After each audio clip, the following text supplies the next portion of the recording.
Finalmente! É isso aí. Eu acredito que você aí, talvez, quando você assistir a esse meu vídeo, já tenha sido alardeado aí pelos jornais de que a lei que alterou a CPLP, né, a autorização de residência CPLP, que vai passar de ser de papel e passar a ser aquela de cartãozinho, igual às demais, vai ser a autorização de residência temporária comum, ela vai passar a ser tanto no cartão e também o seu período inicial de validade vai ser logo de 2 anos. E também uma alteração que aí vai ser mais de interesse dos brasileiros e dos timorenses é que vão poder ingressar em Portugal e pedir autorização de residência independentemente de visto, enfim, não precisa fazer mais visto nenhum para buscar a sua autorização de residência. Então, se você vem acompanhando o noticiário, né, nos últimos dias saíram várias notícias a esse respeito. Aqui no Jornal Público, primeiro saiu a notícia de que o presidente assinou a lei, depois veio a notícia de que os funcionários da AIMA já estão preparados para essa troca dos títulos de residência.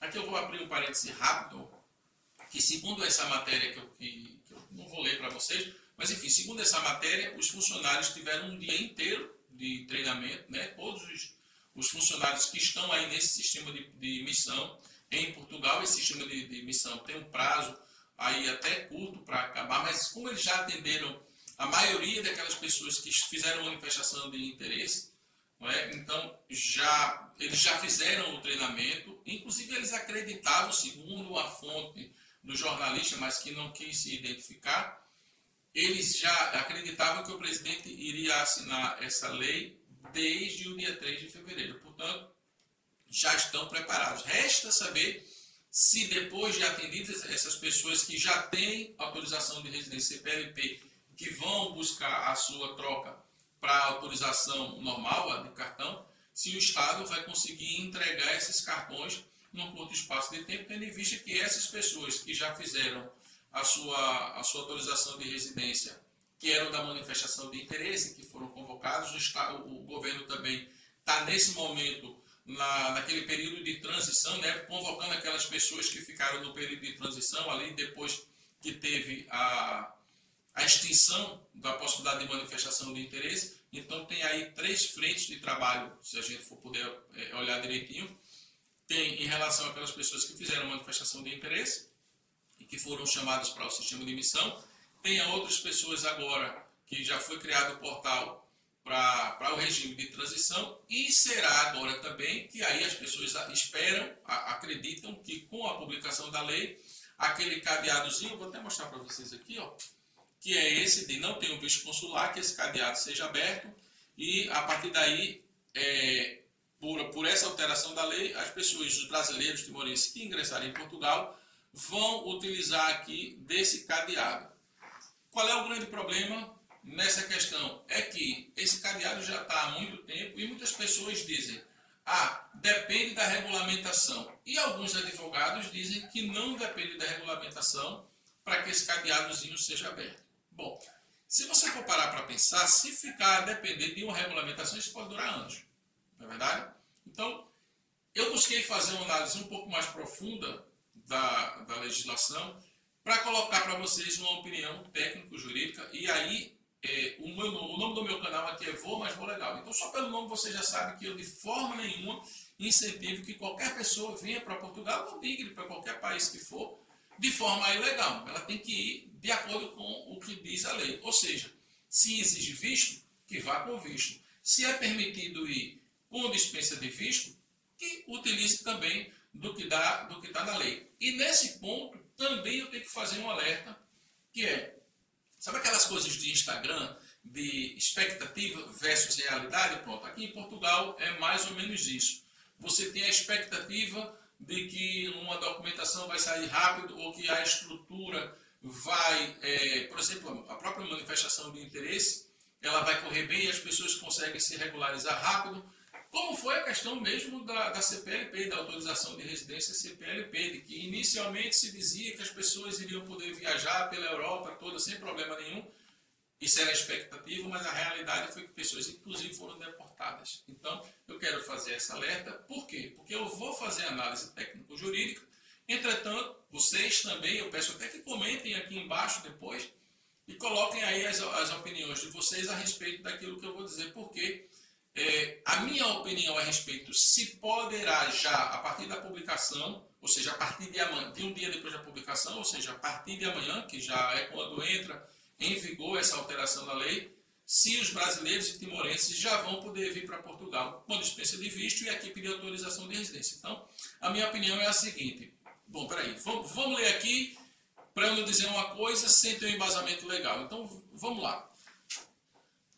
Como eu tinha falado, inclusive essa dúvida que as pessoas têm, essa discussão foi também objeto de matéria de ontem aqui do Jornal Público, né? Mas vamos aqui na lei, na alteração da lei, e aí eu vou pedir que vocês realmente prestem atenção nesses termos que eu vou destacar. A alteração que teve, as principais são, primeiro, a criação, cadê aqui, do sistema SES. Aqui, aprova o novo regime e tal. Aqui, pronto. Sistema de entrada e saída SES, que é o sistema estabelecido pelo regulamento 2017 da União Europeia 2226, que basicamente vai estabelecer o sistema de entrada e saída com o registro de dados das pessoas aqui no espaço europeu. Ou seja, qualquer fronteira que entrar, seja Portugal, seja Espanha, enfim, qualquer um dos países do espaço europeu, vai ter essa coleta de dados, que eu acredito que inclusive ela seja prévia, sempre que possível, inclusive com a digital, enfim. Aqui na alteração da lei, tem explicando mais embaixo, mas eu não vou ler isso aqui não, porque isso aqui é um outro detalhe, pode ser até objeto de outro vídeo. Mas vamos ao que importa, que é justamente essa alteração que vai ter no artigo 75, que diz o seguinte, ó, no número 2 do artigo 75, diz: quando o requerente estiver abrangido pelo acordo CPLP, ou seja, todos os países que compõem aí a CPLP, e for titulado de um visto de curta duração, portanto, Angola, enfim, tirando o Brasil e Timor-Leste, né, que são os países que não precisam de visto para Portugal, nesse caso aqui eles precisam de visto de curta duração, que é o visto de turista, mas se ele for do CPLP e tiver esse visto, ou então, se ele tem a entrada legal em território nacional, ele pode solicitar uma autorização de residência temporária. Significa dizer o seguinte: aqueles países da CPLP que não são Brasil e nem são os timorenses, tá certo? Os demais países, desde que eles tenham visto de residência, visto de turismo, perdão, eles podem ingressar em Portugal e pedir a sua autorização de residência temporária, tá certo? Não precisa de manifestação de interesse, não precisa ter visto de trabalho, entrou com o visto de turista, pode buscar se regularizar, tá bem? Já os brasileiros e timorenses, como não precisam de visto de turista, basta ingressar em Portugal e pedir autorização de residência temporária. Lembrando que essa autorização de residência temporária, ela vai ser de 2 anos e vai ser com um cartãozinho, tá bom? Vamos mais para o que diz aqui a legislação. Vamos lá na lei de estrangeiros. Qual é o artigo que eu estou aqui, meu Deus? Vamos lá, 122 capa. Deixa eu ver se é isso, pronto.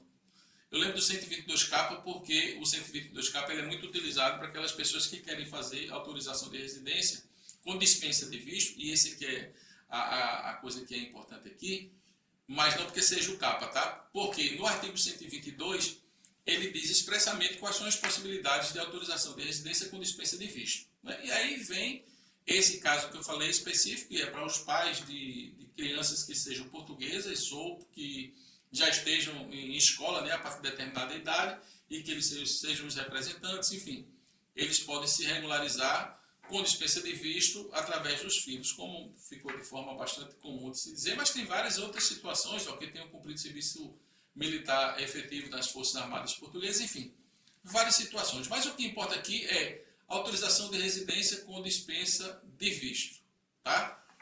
Só que a gente vai parar para pensar aqui um pouco e analisar. Ora, brasileiro, timorense, eu vou falar mais de brasileiro, que é o público que mais assiste o nosso canal. Mais um abraço também aí para os timorenses, tá bem? Não precisam de visto para entrar em Portugal.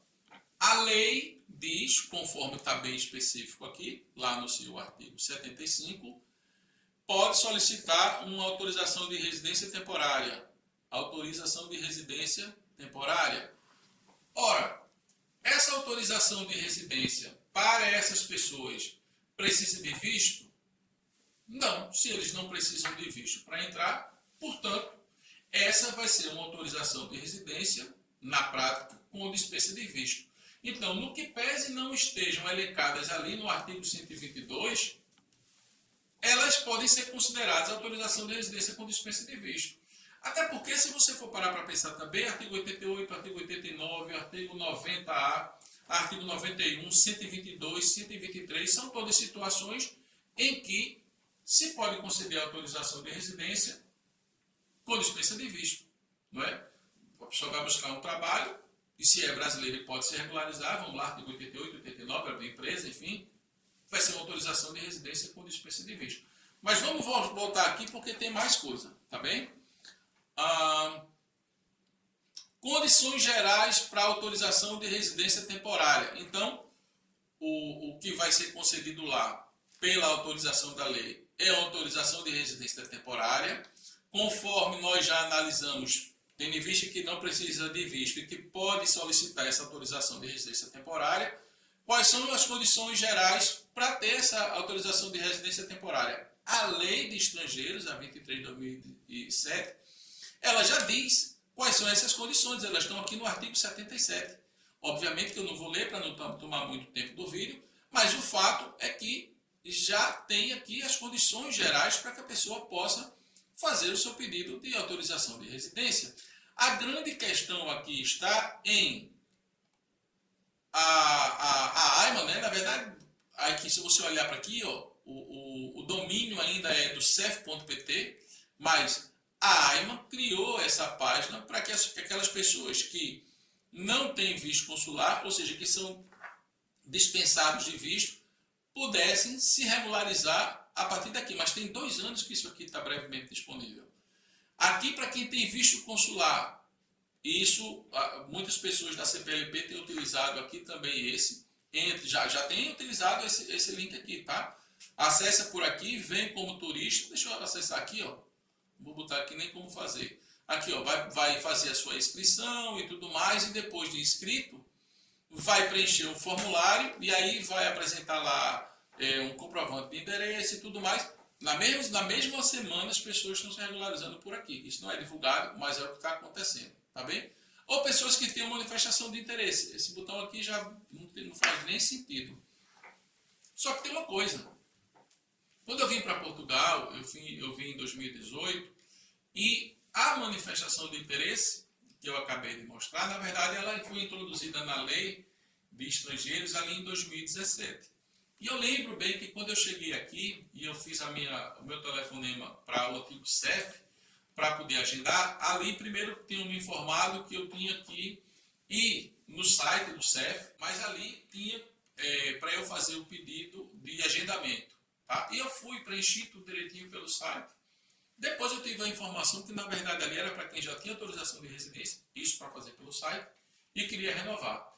E para as outras pessoas tinha que se fazer uma ligação. Então, naquela época, se telefonava para o CEF para se pedir um agendamento. E aí se perguntava, é com visto? Foi manifestação de interesse? Tanto assim que na própria lei dizia que a autorização de residência, a manifestação de interesse, podia ser feita tanto de forma presencial como de forma online. Tá bem?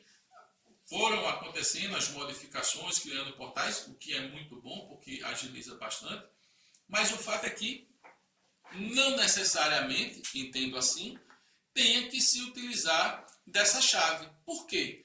Porque o próprio artigo 77 já diz quais são as condições gerais. Ora, o telefone da AIMA deixou de existir, não se pode fazer agendamento pelo telefone, não se consegue, porque não há vaga, e não há vaga porque há muitas ações judiciais para determinar que seja feito o agendamento. Inclusive esses processos aí agora, o que no começo era bem mais rápido, mas estão demorando aí uns 3 meses. Eu vou até gravar um vídeo a respeito disso específico. Tá bem? Essa é uma ação que a gente faz, mas eu vou gravar um vídeo específico. Então, não há necessidade de ir para aquele botãozinho. Pode ser que abra, acredito que vá se abrir para se utilizar essa via, mas se você for analisar pela lei de forma fria, não necessariamente teria que ser por aqui, tá bem? Existe inclusive um acordo que é de 2003 entre Portugal e o Brasil, e aí vamos falar especificamente do Brasil, que diz no número 6, no artigo 6º, número 2, assim, o fato de um nacional de um dos estados contratantes, esse aqui é o contrato entre Brasil e Portugal específico, se encontrar no território do outro estado contratante, ou seja, um português que esteja no Brasil ou Brasil que esteja em Portugal, na data da assinatura do presente acordo, é considerado razão atendível para a aceitação de um pedido de visto no posto consular de carreira fora da área da sua residência, desde que aí esteja em situação legal e tenha sua permanência regularizada no estado contratante em que se encontra. Ora, significava dizer que naquela época quem já estava, o português que estivesse no Brasil ou que estivesse em Portugal, podia lá fazer o seu pedido de visto de trabalho. Só que depois veio, deixa-me ver aqui onde é que está, é um artigo já lá no final, bom, não vou procurar aqui não, mas já na lei de estrangeiros, já lá no final nas disposições transitórias, diz que esse acordo ele foi convolado, ou seja, foi substituído pela possibilidade de se fazer o pedido de autorização de residência com dispensa de visto. Ou seja, os brasileiros que estivessem ali ou aqui em Portugal não precisariam mais fazer pedido de visto, e sim uma autorização de residência com dispensa de visto. Por que eu estou dizendo isso? Para confirmar que as autorizações de residência com dispensa de visto, no que pese no artigo 122, dizer expressamente no seu título, mas não só ali no 122, é que se tem a previsão legal ou a possibilidade legal de se fazer um pedido de autorização de residência com dispensa de visto. Agora vamos para aquela coisa de expectativa versus realidade. A minha interpretação é de que sim, a partir da publicação no dia seguinte, ou seja, conforme está lá na lei, eu vou até passar aqui para vocês isso aqui, vamos rapidinho aqui para o final da lei, diz aqui, a presente lei entra em vigor no primeiro dia útil após sua publicação. Ora, se no primeiro dia útil após publicação, portanto amanhã, sexta-feira, ela entra em vigor, a minha opinião técnico-jurídica é de que sim, ela é auto-aplicável. Por quê? Porque o próprio artigo 77 da Lei de Estrangeiros já dá as condições gerais para se pedir autorização de residência, entendo que sim, tecnicamente, para brasileiros ou timorenses, essa autorização de residência deve ser considerada uma autorização de residência com dispensa de visto, e a própria lei tem, não apenas no 122, mas em outros artigos, a possibilidade de se ter uma autorização de residência com dispensa de visto. Qual que é o problema? Essa é uma interpretação minha, tá? Nós temos na prática a dificuldade de se conseguir agendamento, tanto assim que muitas pessoas, e eu vou gravar um vídeo a respeito disso, têm buscado ação judicial para que se garanta um agendamento na AIBA para quem fez manifestação de interesse ou quem está querendo renovar a sua autorização, enfim, várias situações, tá bem? E também a pessoa pode chegar no aeroporto, na imigração, com a lei na mão e dizer, não, eu posso ficar porque eu vou morar aqui em Portugal, eu vou pedir uma autorização de residência, eu estou entrando aqui com dispensa de visto porque eu sou turista, não é? Mas eu pretendo ficar, eu vou fazer um pedido de autorização de residência. E pode ser que o agente de imigração diga, mas a lei não está regulamentada ainda. E aí você vai entrar naquela discussão se pode citar ou não. Ele pode deixar você entrar ou não.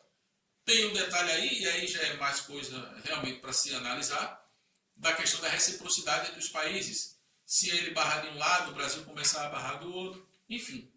Mas o fato é que, na minha opinião, se você fizer uma análise técnico-jurídica mais detalhada, não há necessidade. Eu até mudei minha interpretação, eu achava antes, pensava, antes de fazer um estudo mais aprofundado, de que, se calhar, era necessária a regulamentação. Mas depois, analisando de forma mais profunda, e eu esperei mesmo que fosse publicada a lei antes de fazer qualquer vídeo mais profundo, mais detalhado, porque poderia haver ali alguma modificação, então eu esperei que houvesse a publicação para poder emitir aqui essa minha opinião, tá bom? E agora eu quero saber o que vocês acham também. Então escreva aí nos comentários se vocês concordam, se discordam, se vocês têm outra interpretação a respeito dessas alterações, para que aí a gente possa, inclusive, quem sabe, gravar um vídeo de acordo com aquilo que você colocou aqui no comentário com a sua interpretação, tá bom? Por hoje é isso. Obrigado por assistir até aqui o final e até o próximo vídeo. Tchau, tchau.